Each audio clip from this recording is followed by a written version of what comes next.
ओम साईनाथाय नमः। अथर्ववेद में कहा गया है कि भोजन को भगवान को अर्पण करने के बाद ही ग्रहण करें। ईश्वर को अर्पण करने वाले पदार्थ को नैवेद्य कहा जाता है और नैवेद्य से जो हम ग्रहण करते हैं उसे प्रसाद। इस वीडियो में हम साईं बाबा को नैवेद्य अर्पण करने के समय किन चीजों को ध्यान में रखना चाहिए, क्या हमें भगवान को भोग लगा कर खाना चाहिए, भगवान को भोग किस समय और कैसे लगाएं, भोग लगाने के बाद उस भोग का क्या करें, इन सारे प्रश्नों का उत्तर देने की हम पूरी कोशिश करेंगे। हिंदू धर्म में पूजा पाठ का विशेष महत्व होता है। किसी भी पूजा पाठ का फल तभी मिलता है जब उसे पूरी तरह और नियम के अनुसार निभाया जाए। साईं बाबा एक महान सद्गुरु हैं जो सदैव अपने भक्तों को वेदों, उपनिषद और भागवत में दिए गए हर उपदेशों का पालन करने की शिक्षा दिया करते थे। वे सदैव कहते कि भगवान को नैवेद्य अर्पण किए बिना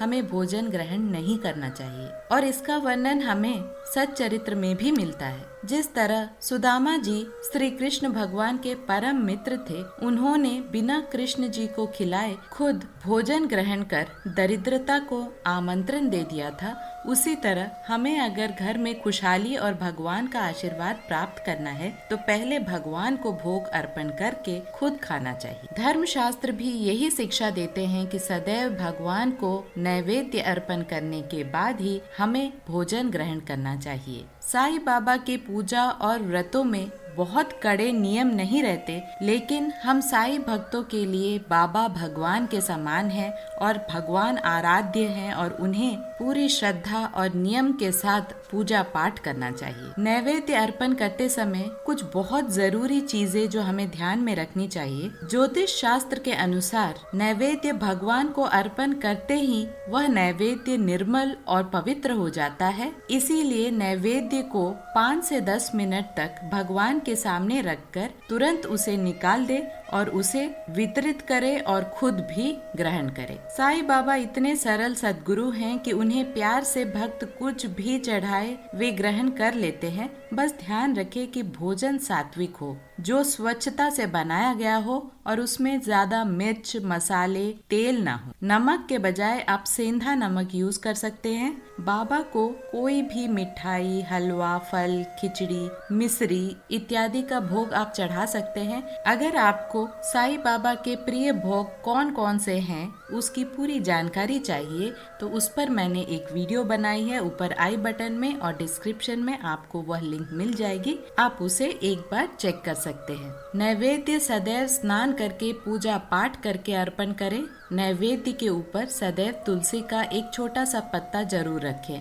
नैवेद्य को सोना, चांदी, तांबे, लकड़ी, पत्थर या केले के पत्ते पर भी आप रख सकते हैं। बस ध्यान रखें स्टील या ग्लास के पात्रों पे नैवेद्य कभी न चढ़ाएं। नैवेद्य के साथ एक जल का लोटा या एक छोटा सा ग्लास जरूर रखें। जिस तरह हम भोजन के साथ पानी ग्रहण करते हैं उसी तरह भगवान को भी हम नैवेद्य के साथ पानी को अवश्य चढ़ाना चाहिए। नैवेद्य को चढ़ाने के बाद 5-10 मिनट आप नैवेद्य को भगवान के आगे छोड़कर दूसरे कमरे में चले जाएं ताकि आप भगवान को समय दे पाए उस नैवेद्य को ग्रहण करने के लिए। अगर आपके पूजा घर में डोर नहीं है तो आप एक छोटा सा कर्टन अवश्य लगाएं और जब भी आप भगवान को नैवेद्य चढ़ाएं, कर्टन लगाकर थोड़ी देर तक आप दूसरे कमरे में अवश्य चले जाएं। ज्यादा देर तक नैवेद्य को भगवान के आगे न रखें। कहा जाता है कि पूरी नेगेटिव एनर्जीज उसमें आ जाती है,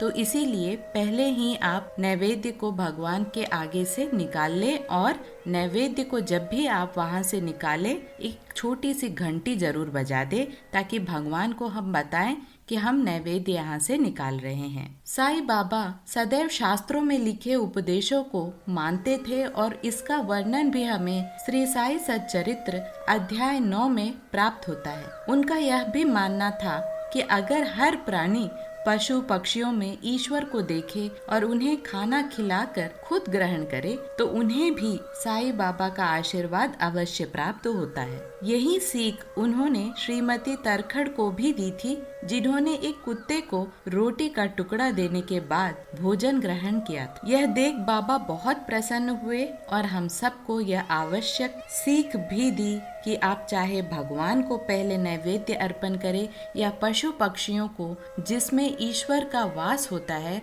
आपको और आपके घर में सदा सकारात्मक ऊर्जा और भगवान का आशीर्वाद आपको अवश्य प्राप्त होगा। ध्यान रखें, हमें कभी भी घर पर आए कोई भी पशु पक्षी का अनादर नहीं करना चाहिए और हो सके तो उन्हें भोजन अवश्य खिलाना चाहिए। बाबा को वे भक्त बहुत प्रिय हैं जो पशु पक्षी का आदर करते हैं, जो अतिथि का आदर करते हैं और भगवान को नैवेद्य खिलाने के बाद खाते हैं। आशा करती हूँ कि हम सब बाबा के दिए हुए ये सारे सीख को अपने जीवन में अपनाएंगे और बाबा का आशीर्वाद भी प्राप्त कर पाएंगे। ओम साईनाथाय नमः।